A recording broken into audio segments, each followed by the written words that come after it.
Welcome back. Yahoo Finance's Jared Blikre is standing by over at the New York Stock Exchange for us. Jared, what are you watching? I am watching the Fed, kind of. Everybody's anticipating the Fed. Market's not doing a whole lot of stuff right now, but that's pretty typical. We do kind of get a little bit of an FOMC drift sometimes into the announcement. Did not happen yesterday. Important to note that. But let's take a look at the Wi-Fi Interactive.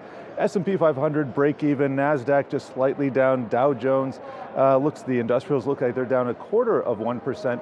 Let's check out the NASDAQ 100 and see what's inside here. Mega caps not under pressure. It's kind of a mixed bag here as they were yesterday, but Apple up 0.5%, Alphabet down 1%, Amazon down 0.5%, Facebook down 1%, Tesla up 1%.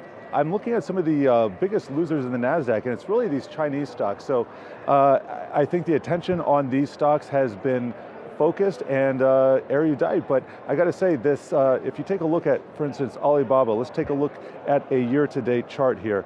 This is a stock, most of these stocks peaked in January, February, March, and they have been down ever since. The Didi IPO has been weighing on them heavily. So here we see that Alibaba is down 50%, basically cut in half. Now, I want to take a look at the sector action today because it has been defensive over the last few days.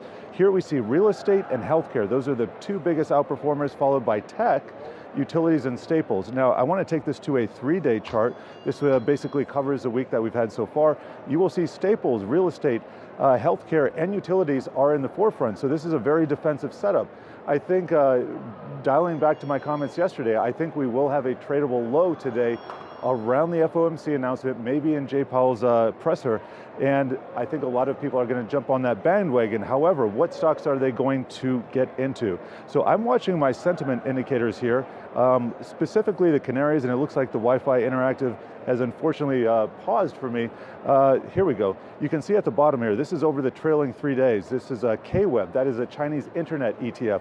That is down 7%. TAN, that's a solar ETF, that's down 5%. Gambling down 5%, ARK down 4%, emerging markets down 4%. I want to see a bid on a lot of these different ETFs and these sentiment indicators into the close today. If that happens, I think we are set for a Santa Claus rally, and that will probably take us through the first week of the new year as well. If we don't get that, we could be in for a rocky 2 weeks. Usually there's not a lot of trading activity that goes on in the second half of December. However, when that does happen, and it happened in 2018, when the Fed was in focus and committing a major policy mistake by tightening too much, we did see a lot of negative price action in the month of December, especially in the back half. So hopefully we avoid that, but I think things are going to clear up around the close today, and especially in the first hour of trading tomorrow. We shall see, Jared, but there is one sentiment indicator I did not see on that screen, and that's crypto, which I guess you can read as a kind of sentiment indicator. I think it's a couple of tabs over there on the Wi-Fi Interactive. And interestingly, as Sazi flagged this morning, the crypto tickers, for some reason, are all on the trending tickers page right now at the top for yahoofinance.com, even though we're not seeing a huge amount of activity there. But I guess, we got some Fed watchers in the crypto world, too. Yeah, and I'll tell you what, Dogecoin has been front and center since yesterday.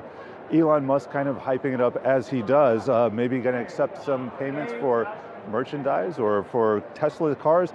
Have to see, but here's Dogecoin. So it's down 7-8% today. It's had a wild ride this year, but I want to take a look at the trailing 5 days. When interest picks up in crypto, and it's reflected on the Wi-Fi trending tickers pages as well, when crypto is front and center, there's a lot of attention on it, a lot of money pouring into it, and you have the traditional hodlers, and also the speculative interest. And a lot of the speculative interest that has been flowing into various markets, different sectors, even some of the stock market, or even some of the sectors in the stock market, hasn't been working recently. So I think if there's a hot money push, and this could be part of the Santa Claus rally here, could see crypto rise along with some of these other beaten down sectors into the end of the year. So crypto is definitely a part of the post-Fed analysis that I'm going to be looking at today. All right, well, you, my friend, are on fire this morning. Jared Blikre, we'll check back with you later.